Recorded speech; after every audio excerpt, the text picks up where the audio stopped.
السلام علیکم نسل پاکستان جی میں اختر حسین آپ کی خدمت میں حاضر اور آپ کا اپنا پسندیدہ پیج جیو ویدر اور آن دا اسکرین جو آپ ناظرین انجوائے کریں گے مشہور سے most beautiful green valley of Islamabad ہے. سیکٹر G5 ہے, ریڈ زون ایریا ہے اور سامنے یہ جو روڈ آپ کو نظر آ رہی ہے اسے عطا ترک ایونیو کہتے ہیں. اور ساتھ میں جناب اس وقت اسلام آباد کا جو موجودہ درجہ حرارت ہے وہ اس وقت جو اثر انداز کر رہا ہے وہ 15 سینٹی گریڈ ہے اور ہواؤں کی رفتار جو ہے وہ فی الوقت رکی ہوئی ہے. لیکن اس کے ساتھ ساتھ آپ کو بتا دوں کہ نیچے تو آپ کو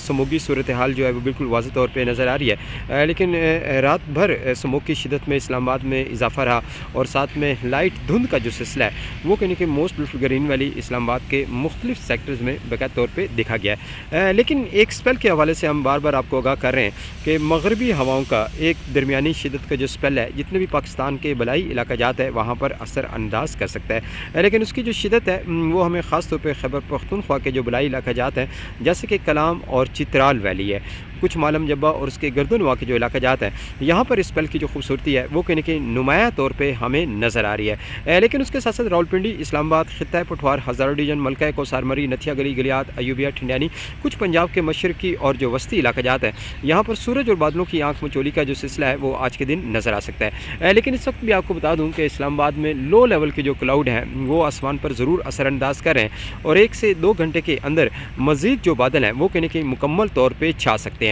اور سامنے دیکھ سکتے ہیں کہ جناب موسم خزاں کی جو خوبصورتی ہے اور موسم خزاں کے جو رنگ ہے وہ بالکل آن دا اسکرین آپ کو نظر آ رہے ہیں. تو موسم خزاں اس وقت عروج پہ ہے اور خیر آپ کو مغربی سسٹم کے حوالے سے لمحہ بلمحہ آگاہ کیا جاتا ہے, لیکن فی الوقت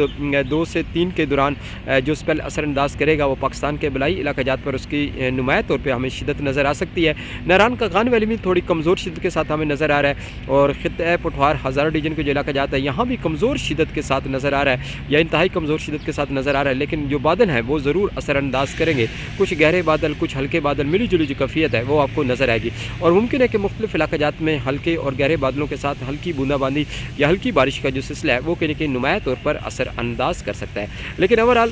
10 تاریخ کے بعد سے کچھ اچھے جو مغربی سسٹم ہے وہ پاکستان کا وزٹ کریں گے, لیکن 10 تاریخ سے پہلے جسے کہتے ہیں کہ کمزور جو سسٹم ہے وہ کہنے کہ نمایاں طور پر وقفے وقفے سے اثر انداز کرتے رہیں گے. اور ساتھ میں بلوچستان میں بھی بادلوں کی آمد رہے گی, وہاں بھی جسے کہتے ہیں سورج و بادلوں کی آنکھ مچولی کا جو سلسلہ ہے وہ کہنے کہ نمایاں طور پہ آپ کو نظر آ سکتا ہے. لیکن 12 تاریخ کے بعد سے بلوچستان اور سندھ سمیت مختلف علاقہ جات میں جو بارش ہے وہ ہمیں کہنے کہ نمایاں طور پہ نظر آ سکتی ہے. لیکن جب وہ سپیل نزدیک آئے گا تو اس سپیل کے حوالے سے مزید جو پیش گوئی ہے وہ کر دی جائے گی کہ کون کون سے علاقے میں کتنی مقدار میں برف باری کا جو سلسلہ ہے یا بارش کا جو سلسلہ ہے وہ کہنے کہ باقاعدہ طور پہ اثر انداز کر سکتا ہے. اس کے ساتھ ہی اجازت دیں اور ایک خوبصورت ترین بات کے ساتھ آج کی میں اس لائیو ٹرانسمیشن کا اینڈ کرتا ہوں کہ خدا را اپنے بوڑھے ماں باپ کا خیال رکھیں کیونکہ یہی وہ وابستگی ہیں جن کی خدمت کر کے آپ جنت کے حقدار ٹھہرتے ہیں. ٹیک کیئر اینڈ اللہ حافظ. Good bye Pakistan and love you Pakistan.